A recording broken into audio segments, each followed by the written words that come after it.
Jaya Radha Madhava Kunja Bihari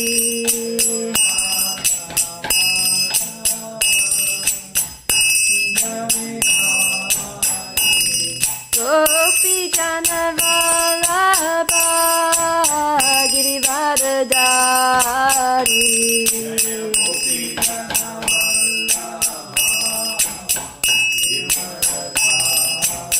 Jaya Gopi Jana Vallabha Girivardhari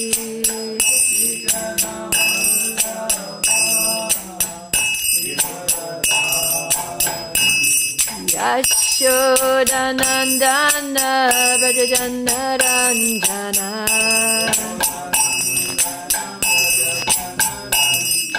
Yashoda Nandana Vrajana Ranjana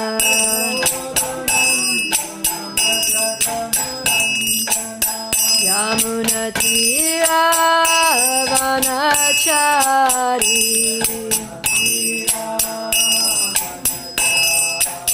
Yamuna Tira Vanachari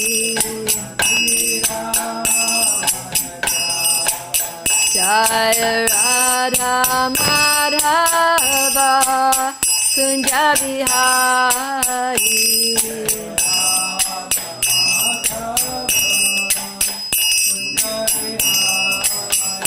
Jaya Radha Madhava Kunja Bihari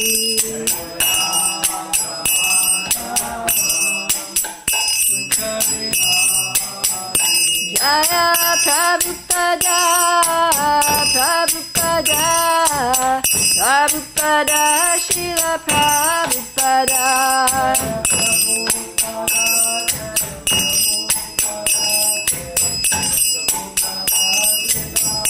Jaya Jaya Prabhupada Prabhupada Prabhupada Jaya Jaya Prabhupada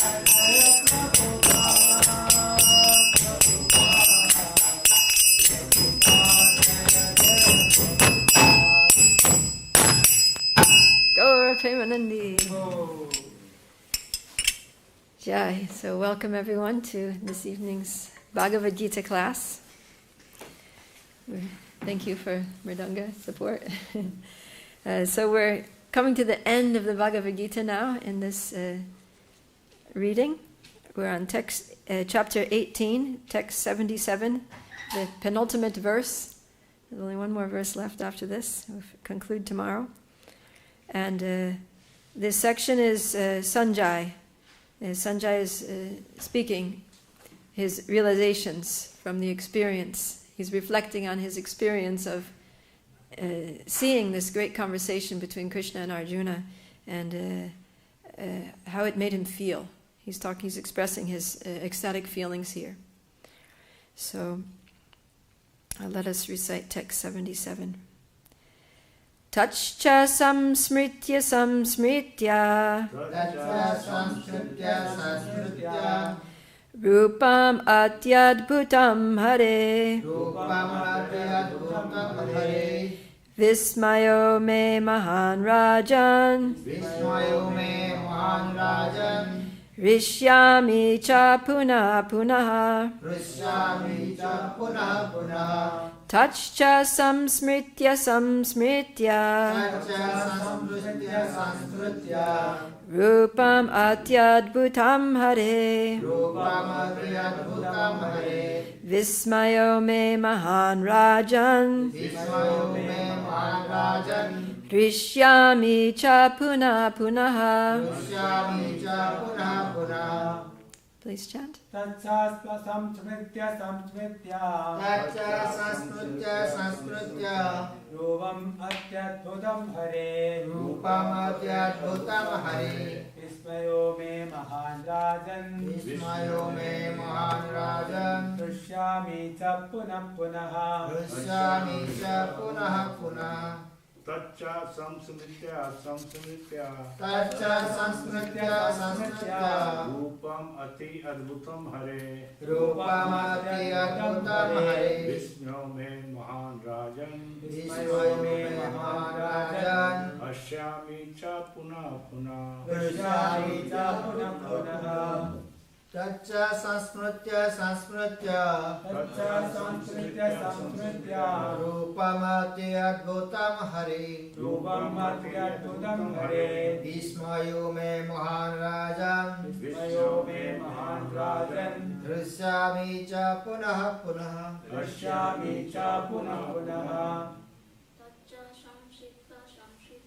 Tacha saṁsmṛtya rūpam aty-adbhutam hareḥ vismayo mahān rājan hṛṣyāmi ca punaḥ Okay, let's do the word for word. Tat, that. Cha, also. Saṁsmṛtya, remembering. Saṁsmṛtya, remembering. Rūpam, form. Aty, greatly. Adbhutam, wonderful. Hareḥ, of Lord Kṛṣṇa. Vismayaḥ, wonder. Me, my. Mahān, great. Rājan, O king. hṛṣyāmi, I am enjoying. Cha, also. Punaḥ, repeatedly. Translation and purport by His Divine Grace A.C. Bhaktivedanta Swami Srila Prabhupada Ki Jai. O King, as I remember the wonderful form of Lord Kṛṣṇa, I am struck with wonder more and more, and I rejoice again and again.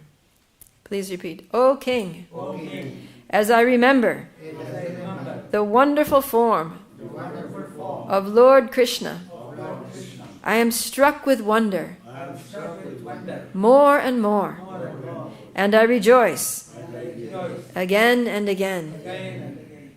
Purport. It appears that Sañjaya also, by the grace of Vyāsa, could see the universal form Krishna exhibited to Arjuna. It is of course said that Lord Kṛṣṇa had never exhibited such a form before. It was exhibited to Arjuna only. Yet some great devotees could also see the universal form of Krishna when it was shown to Arjuna, and Vyāsa was one of them. He is one of the great devotees of the Lord, and he is considered to be a powerful incarnation of Krishna. Vyāsa disclosed this to his disciple Sañjaya, who remembered that wonderful form of Krishna exhibited to Arjuna and enjoyed it repeatedly. Srila Prabhupada Ki Jai. Om Jnanatimidandasya Gyananjana Shalakaya Chakshurum Militan Yena Tasmai Shri Gurave Namaha Shri Chaitanya Manobishtam Stapitam Yena Bhutale Swayam Rupa Kadamayam Dadati Swapadantikam Vandeham Shri Guru Shri Yuta Padakamalam Shri Gurum Vaishnavamscha Shri Rūpam Sagrajatam Sahagana Raghunatam Vitam Tam Sajivam Sadvaitam Savadhutam Parijana Sahitam Krishna Chaitanya Devam Shri Radha Krishna Padan Sahagana Lalita Shri Vishakam Vitamscha He Krishna Karuna Sindhu Dina Bandhu Jagatpate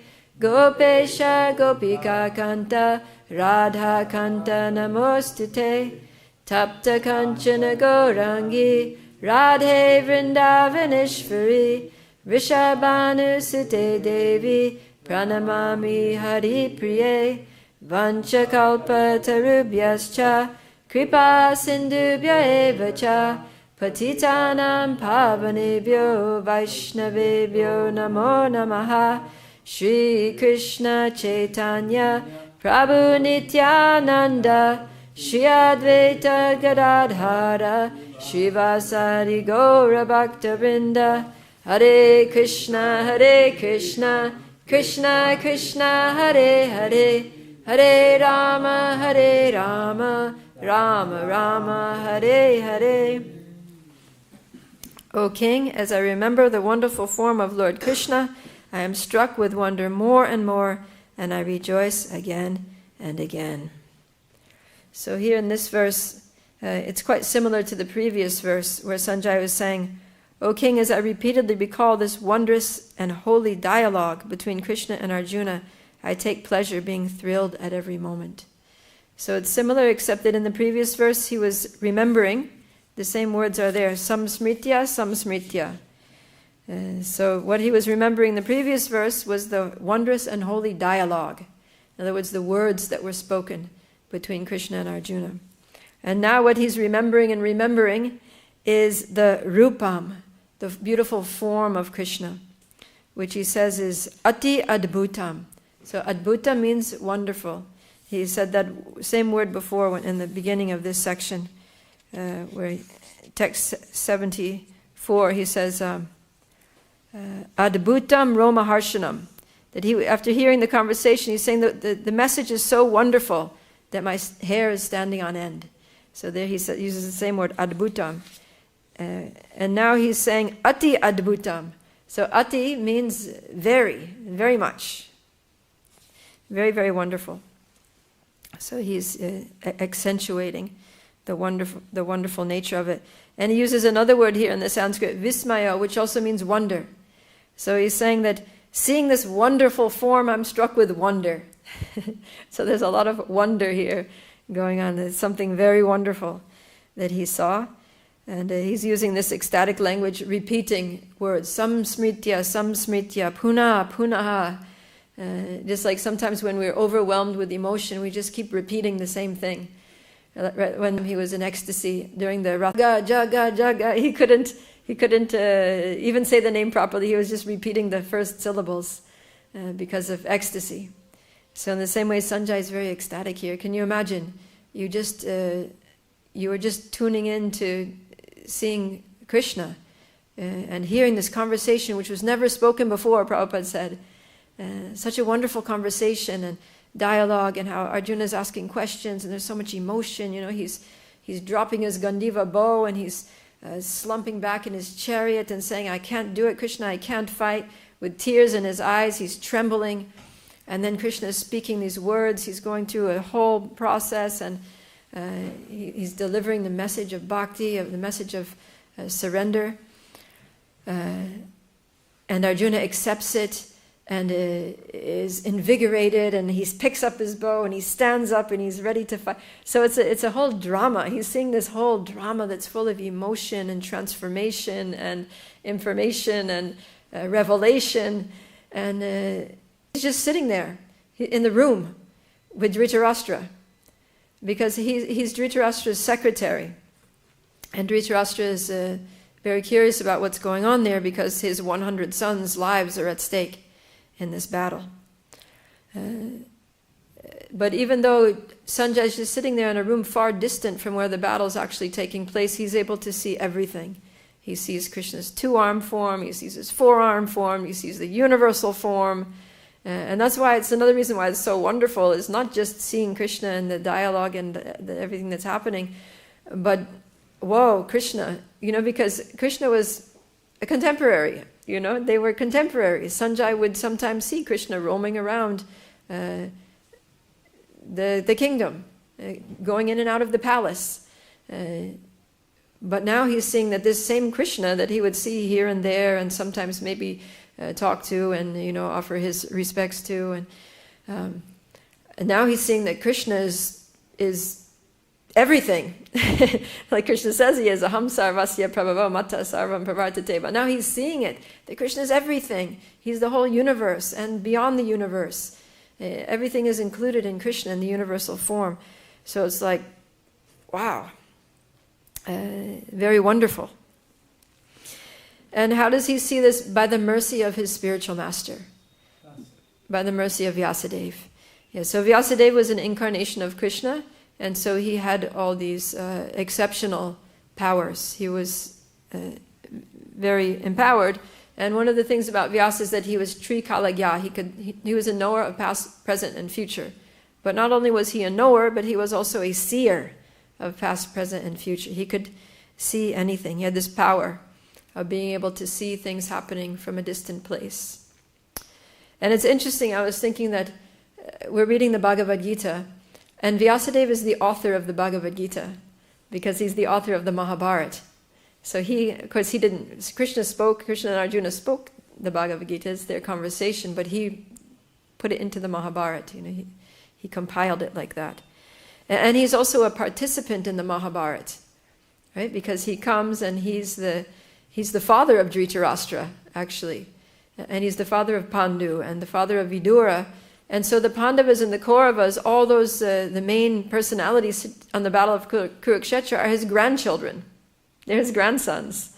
So he's also, I'm sure, quite interested in what's going on that battlefield. Not just because it's his family members, but because it's going to change history.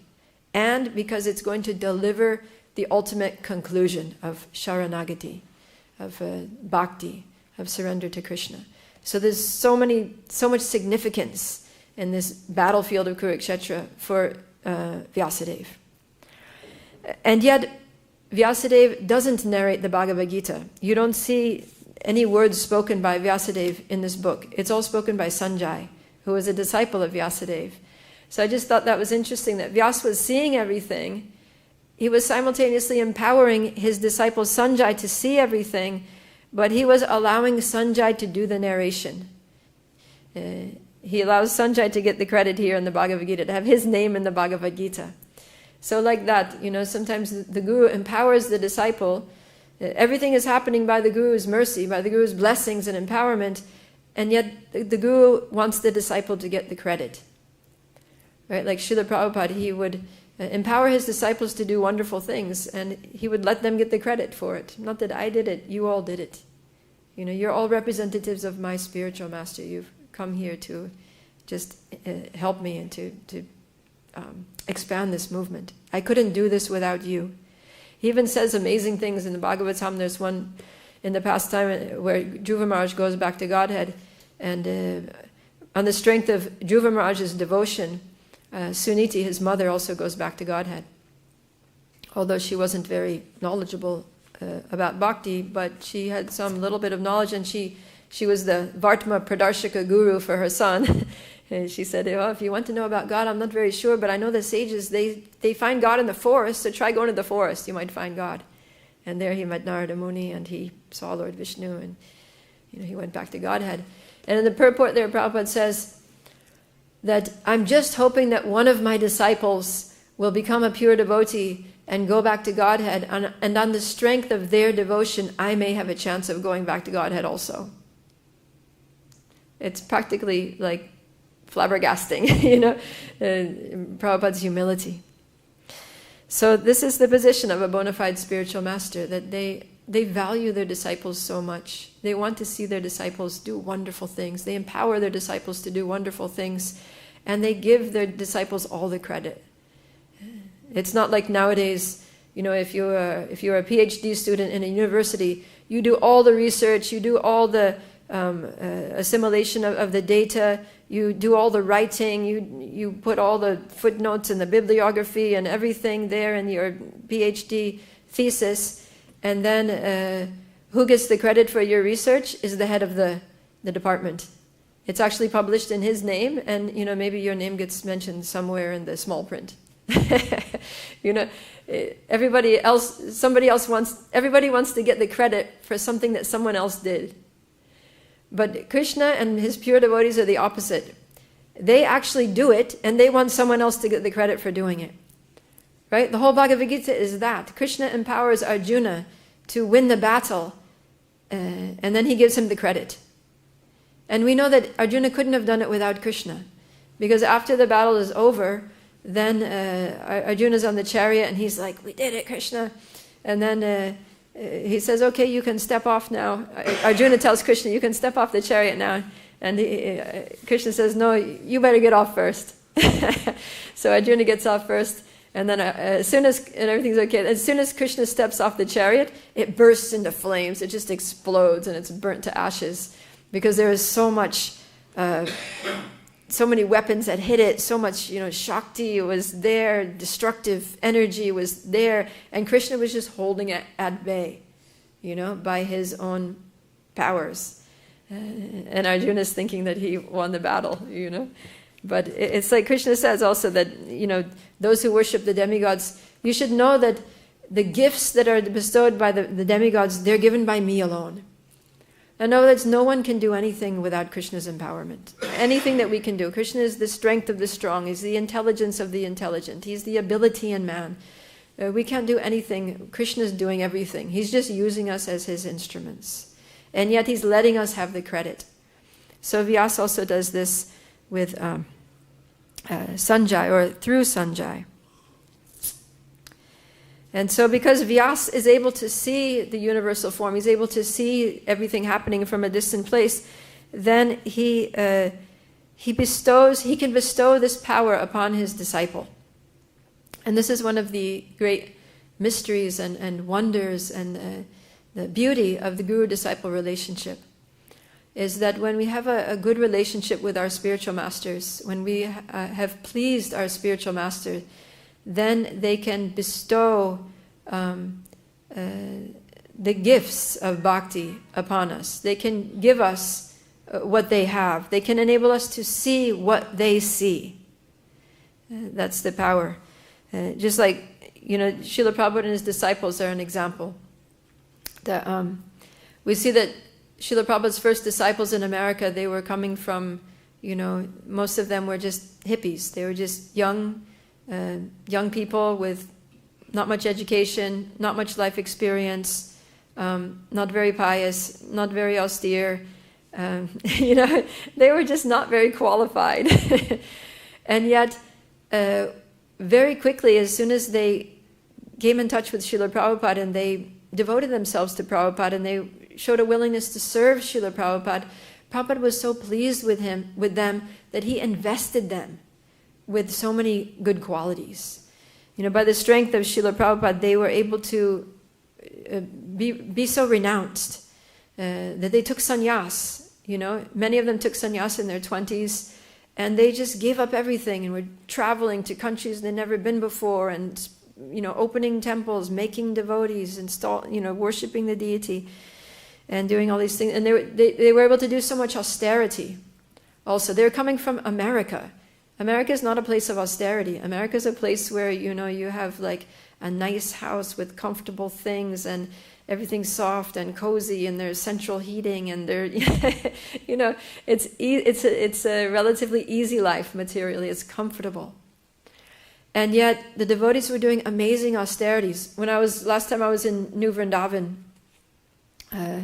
Varshana Swami is a disciple of Srila Prabhupada. He's an initiating guru in ISKCON. He took us on a parikrama around New Vrindavan, and he took us to the house where Srila Prabhupada stayed when he first went to New Vrindavan. And there's the hill there where Srila Prabhupada sat and gave the lecture on Jamashtami, like that. So Maharaj was saying that there used to be a pond there, and the devotees would stay there, and they had an ashram there. And in the morning, they would walk down to that pond and take their bath because there was no running water, there was no electricity. It was very, very basic existence there. But New Vrindavan is a place that it gets very cold in the winter. It snows, and that lake would freeze.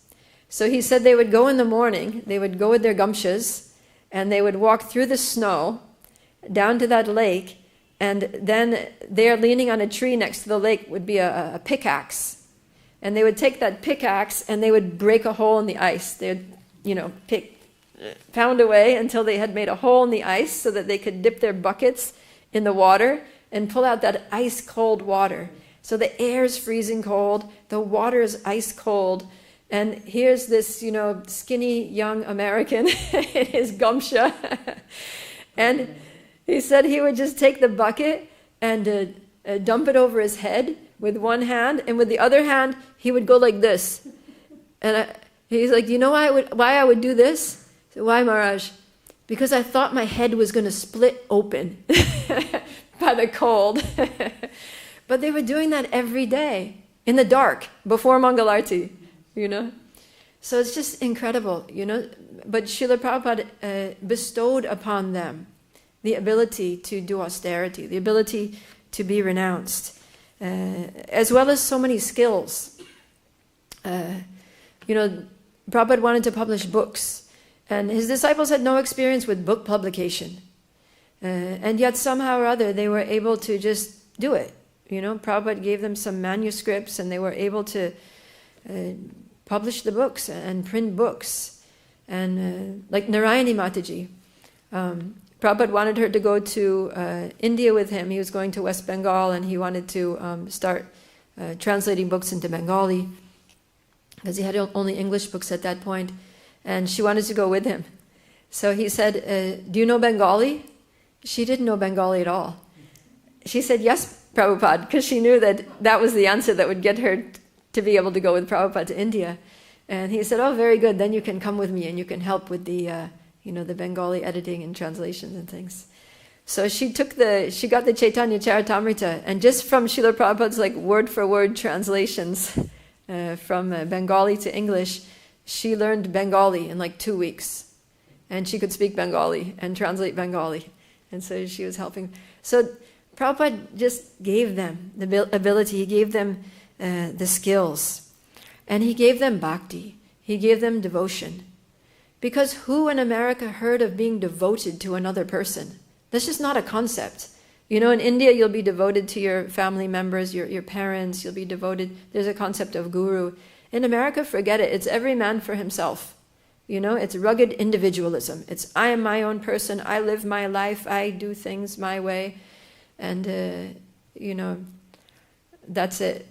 But Srila Prabhupada bestowed upon them this feeling of devotion, of heartfelt devotion, which enables you to give your life to another person. Because he had that. Because he was doing that for his spiritual master. He was making the words of his spiritual master his life and soul. So everything comes to one who pleases the Guru. In the beginning of Srimad Bhagavatam, the sages, they meet Sutta Goswami and they express their confidence in Sutta Goswami's ability to recite Srimad Bhagavatam. They say, because you are submissive, your spiritual masters have endowed you with all the favors bestowed upon a gentle disciple. Therefore you can tell us all that you have scientifically learned from them. So this is the qualification, to get all the gifts, all the favors that a guru will bestow upon the disciple, comes to one who is submissive. And Prabhupada explains in the Purport there that the secret of success in spiritual life is satisfying the spiritual master, and thereby getting his sincere blessings. So that's what we need. Without the blessings of the spiritual master, we can't do anything. But with the blessings of the spiritual master, it's unlimited. We can do anything. Because the spiritual master is connected through disciplic succession, through Guru Parampara to Krishna. So the empowerment, the power of Krishna is coming down through that line and through our spiritual masters. And it comes to us when we connect in the proper way, when we have a healthy connection, which means a submissive attitude. And Krishna says this himself, Tadvidi pranipatena pariprashnena sevaya upadekshanti te jnanam jnaninas tattvadarshina. So pariprashnena means submissive inquiry. That's how Srila Prabhupada translates it. And sevaya, service, humble service. So both of those, they have the sense of submission, that you're inquiring, not with a challenging spirit, but with a humble submissive inquiry, that you're serving. So serving means submission, that whatever you want, okay, I'll do that. Humbly do that. And then those who have seen the truth, those who are tattva darshinaha, then they can also show it to us. Something that I've seen, I can tell you about. So if we want to know about the spiritual world, if we want to know about Krishna, we need to approach someone who has seen Krishna, who's seen the spiritual world, who knows about it, and they can tell it to us. And we need to accept initiation. So that's the meaning of upadekshanti. Prabhupada translates it in the word for word that upadekshanti means they will initiate you. And in the word upadekshanti is diksha. That's right there. And in a lecture that Srila Prabhupada gave in Montreal in 1968, he translates the word diksha, explaining the word diksha. It's an initiation lecture. He says di means divya gyan, transcendental knowledge. And iksha means to see. Right? Like aksha is the eyes. So iksha means to see. So the spiritual master has seen the truth, he's tattva darshana, and he can also enable us to see the truth. And that's the meaning of diksha.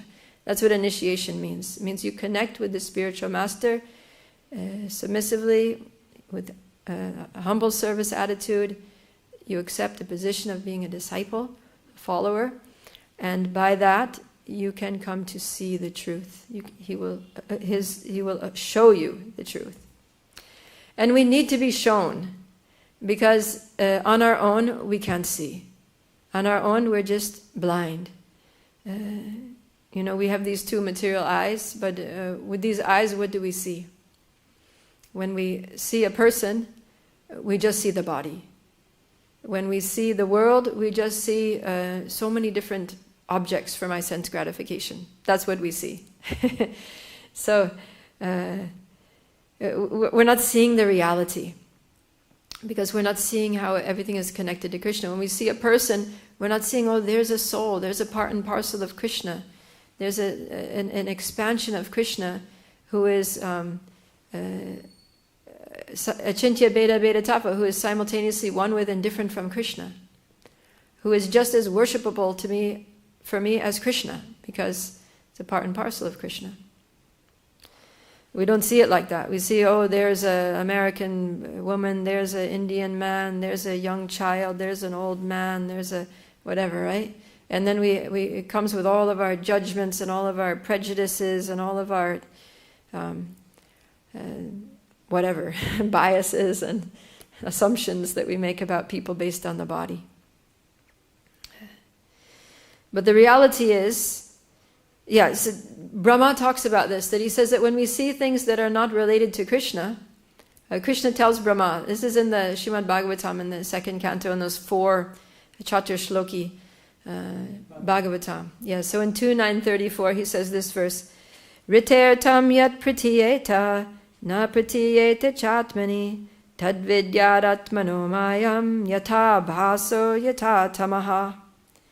He says, O Brahma, whatever appears to be of any value, if it is without relation to me, has no reality. Know it to be my illusory energy, that reflection which appears to be in darkness.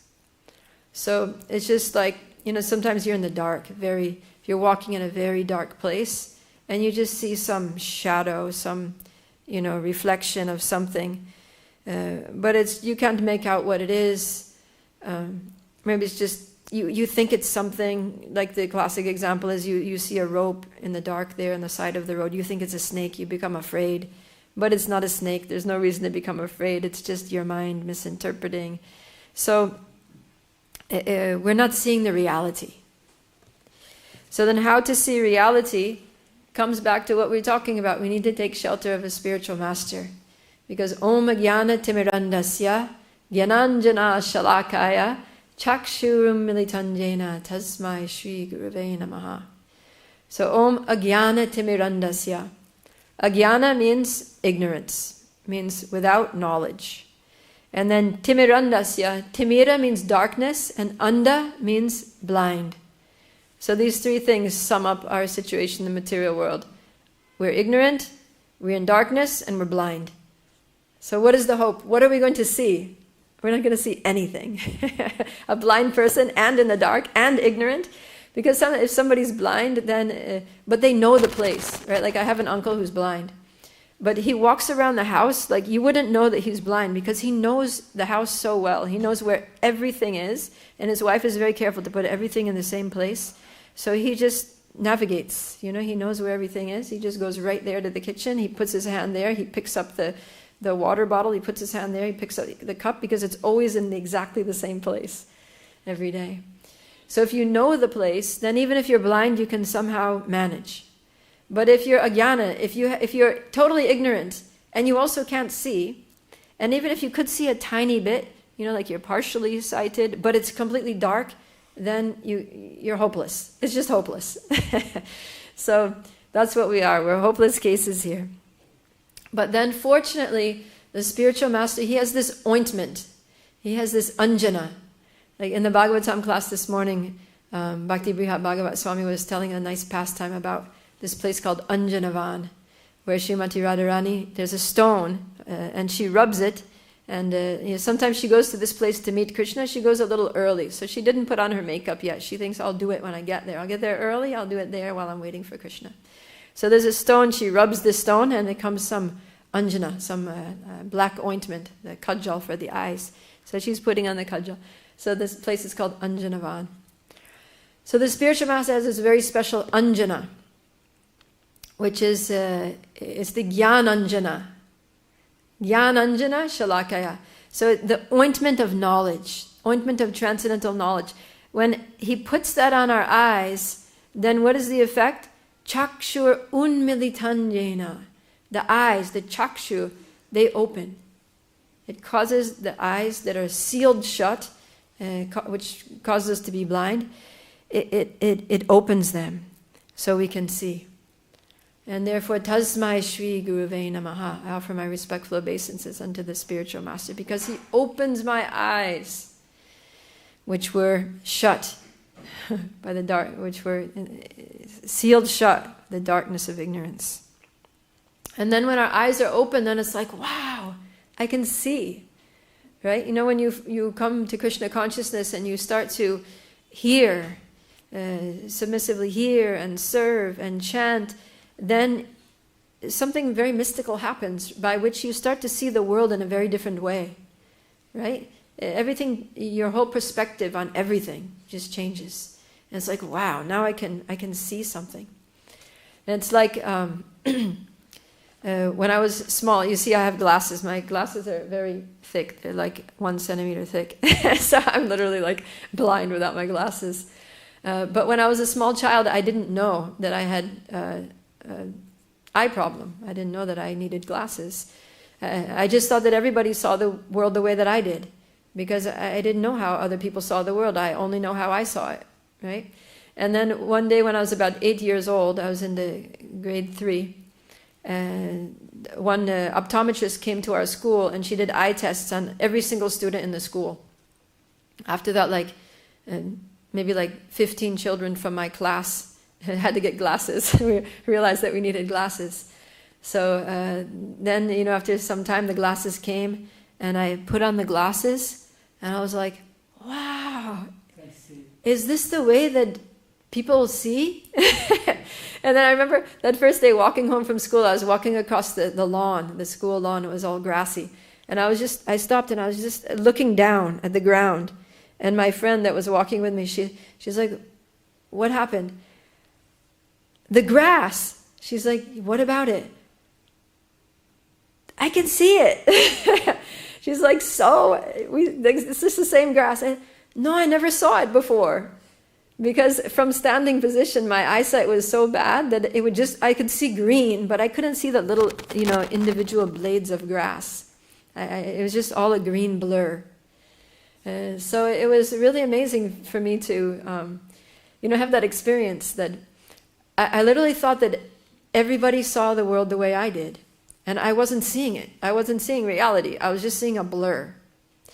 So in the same way, before we get our eyes opened by the spiritual master, we see the world in a certain way, and we think that's the way it is. We think that's the reality, that's how everybody sees it, and that's life. But we're just in illusion. We're not seeing it.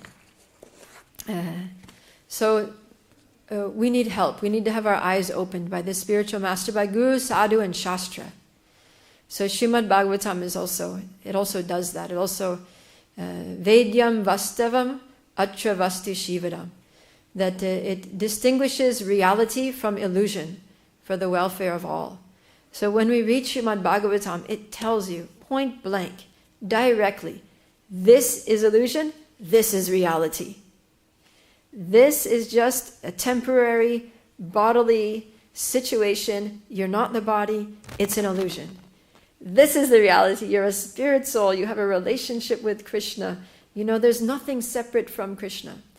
And then gradually we come to our vision of the world shifts. When we see a person, we don't just see a body and a nationality and a gender and an age and a whatever. You know, we see a soul. We see an eternal servant of Krishna. And we try to engage them in Krishna's service because that's who they are. And that's what will make them happy.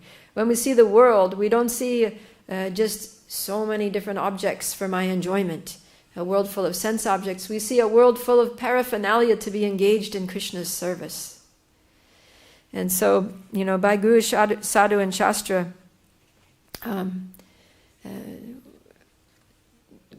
the lights get switched on. The eyes are opened and the lights are switched on. So that's another verse from the Bhagavatam that says that the Srimad Bhagavatam is like the sun that has arisen in this age of Kali in order to dissipate the darkness of Kali Yuga. Because Kalo Nashta Drisham Esha. Nashta Drisham. Drisham means vision. And Nashta means destroyed. So Kalo Nashta Drisham Esha. This age of Kali has destroyed the vision. It's destroyed our sight, our sense of sight. We have no sense of sight. We're blind. But then Puranarko Dunoditaha. But this Purana, this Bhagavad Purana, is like the Arka. Arka means sun. It's like the sun that has arisen to clean away, to wash away the dark, to dissipate the darkness, so that we can see. And the Srimad Bhagavatam is also in the line of the spiritual masters, because when we read Srimad Bhagavatam, we're hearing the words of so many spiritual masters. There's Narada Muni. He's one of the spiritual masters, Mahājana, in our Brahma Madhva Gaudiya Sampradaya. There's Vyāsa. There's Lord Brahma. There's Shukadev. There's Sutta Goswami. There's Maitreya and Vidura and Kunti Devi and Bhishma Dev and the 9 Yogendras. All these personalities that are spiritual masters that we hear from in Bhagavatam. And then there's, of course, our founder Acharya Srila Prabhupada in his purports. We're hearing from him predominantly, because for one verse there's a whole purport. So we hear like 75% of the Bhagavatam is Prabhupada's purports or more.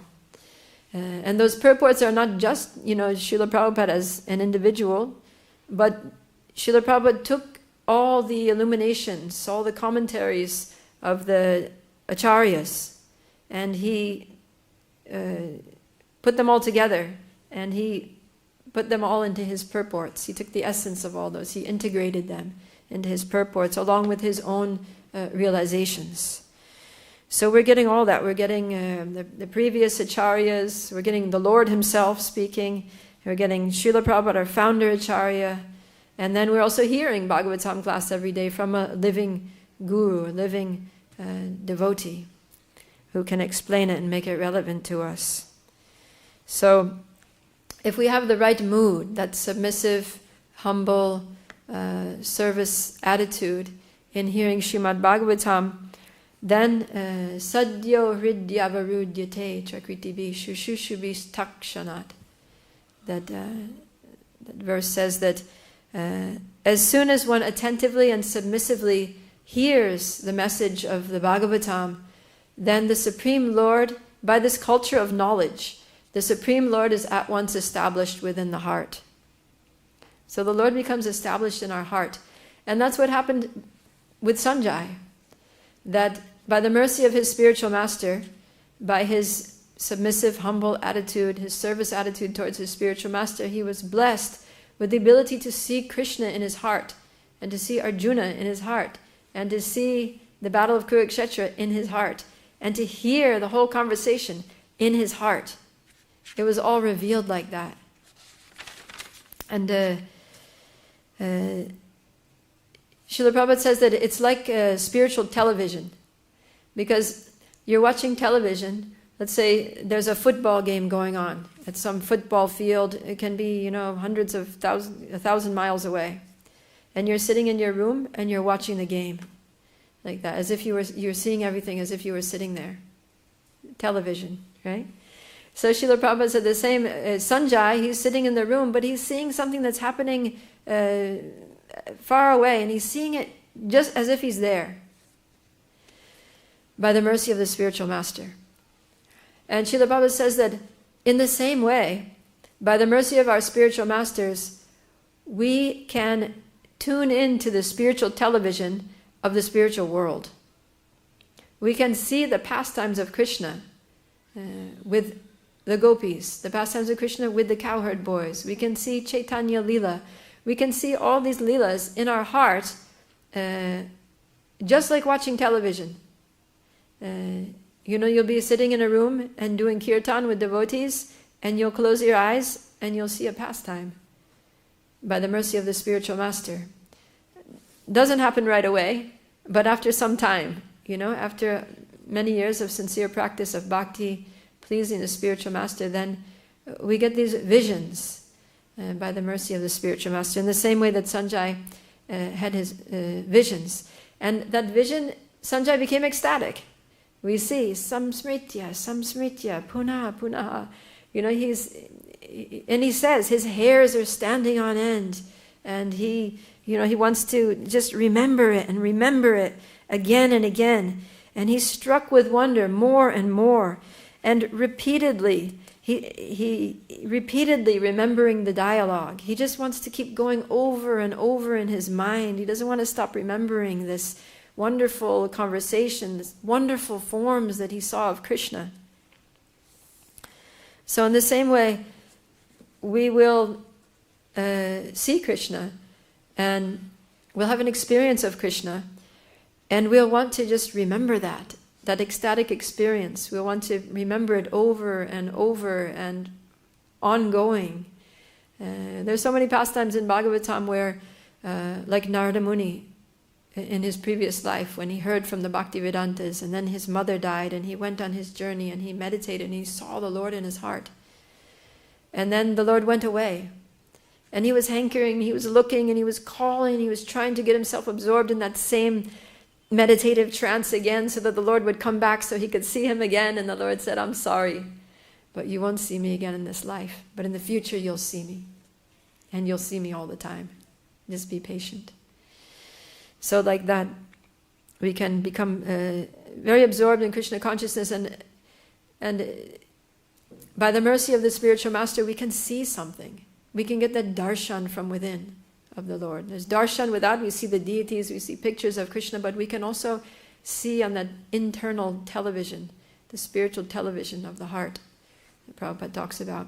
And when we see that, we become so overwhelmed, we become attached. We want to see Krishna again. We want to see that Leela. We want to get into that meditative state and stay there.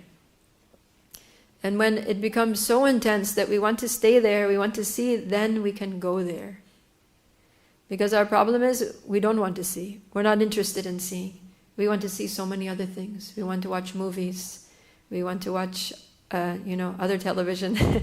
We want to watch, Netflix or whatever it is now. Or we want to see, people that we think are attractive in bodily ways. And those are the things that we want to see. But when we don't care about those things anymore, when we have no interest in that kind of media, which is just a place of pilgrimage for crows, when we become a hamsa, when we become a paramahamsa, a swan-like person that has no interest in the garbage, that wants to go only for the beautiful things, for transcendental things, that we only want to see Krishna and devotees of Krishna and the pastimes that they exchange, the loving dealings that they share, and we want to take part in that, then we can go there. So there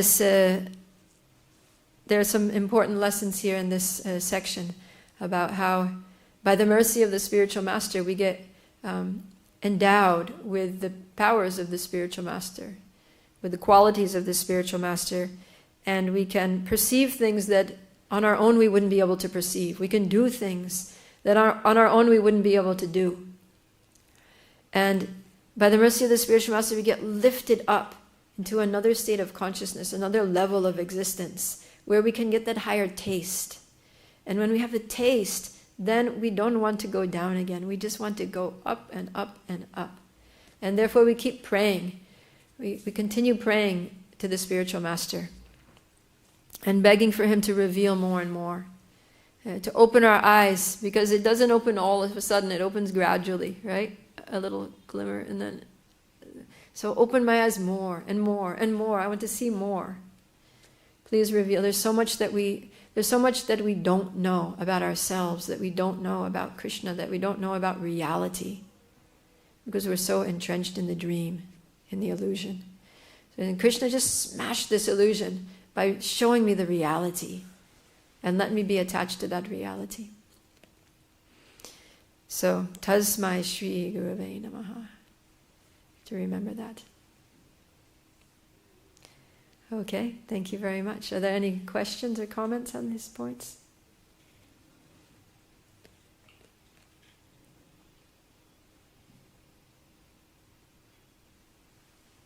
Everybody's looking very blissful.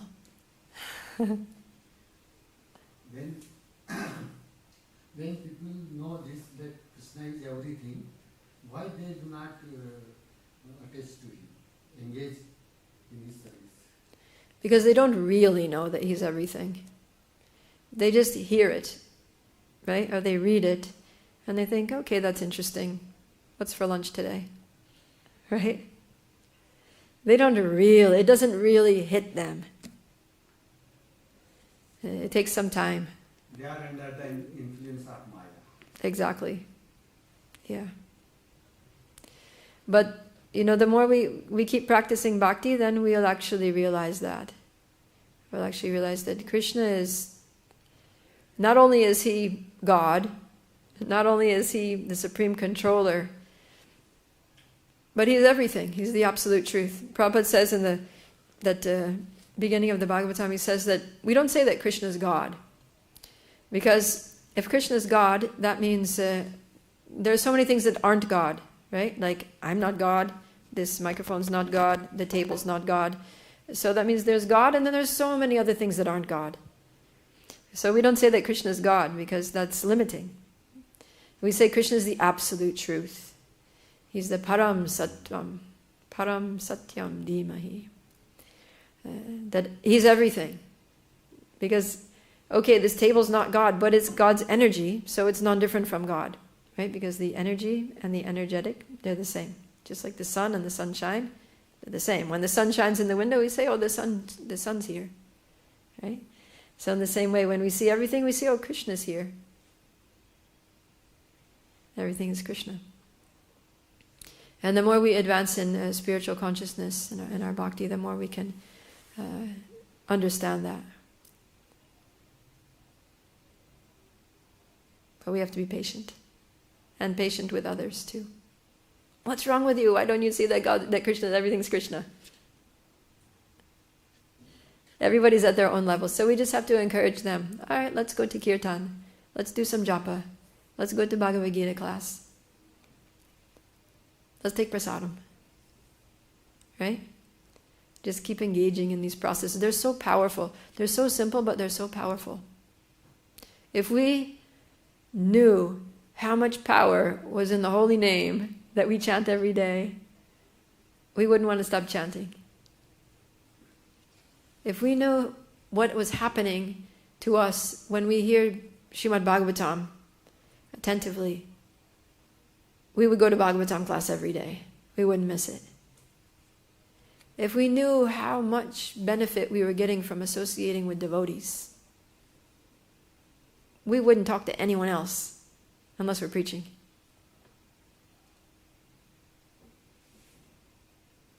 So we just need to keep hearing. Just keep hearing and keep practicing. And then gradually we understand.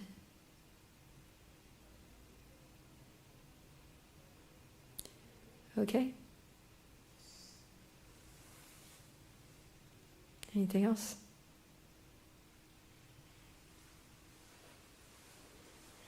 All right then. Srimad Bhagavad Gita ki jai. Srila Prabhupada ki jai. Gaura Premanandi.